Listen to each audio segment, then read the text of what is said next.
예, 바쁘신데 저희 위원회에 공청회에 참석해서 진술해 주신 세 분께 감사를 드립니다.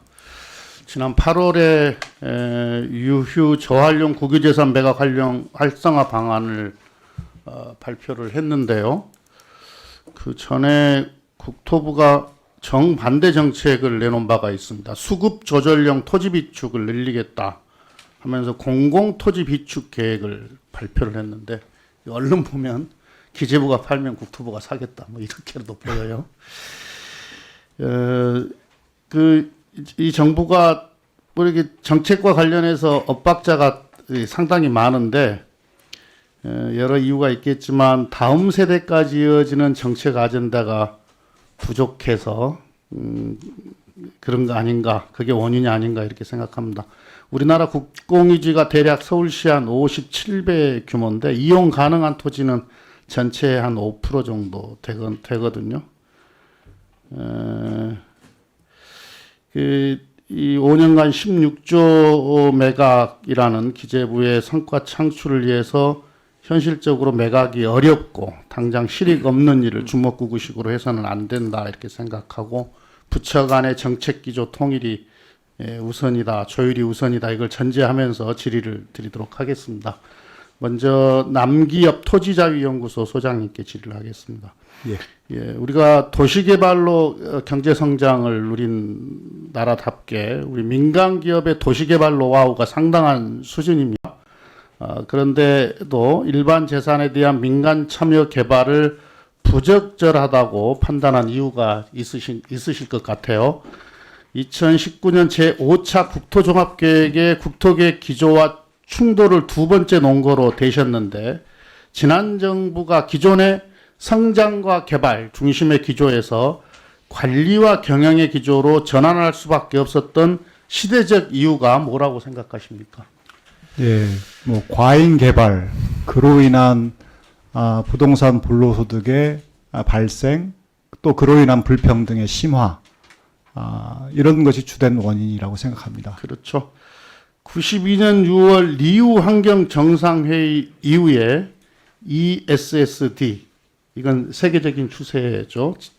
지속 가능한 공존의 개발이 글로벌 아젠다인 시대인데 공공개발을 정부가 주도하든 민간이 주도하든 사회적 갈등과 마찰을 최소화하려면 공공의 복리 증진이 앞서야 한다, 우선돼야 된다 이렇게 생각을 합니다. 그래서 유능한 정부라면 지역 불균형, 저출산 고령화, 4차 산업혁명과 같은 사회 변화에도 빈틈없는 대응을 보여줘야 되고 당연히 국토개발도 전략적으로 이 기조에 맞춰서 진화를 해야 될 텐데 그런 인식하에 발표한 게 2020년에 제2차 토지비축 종합계획이었습니다.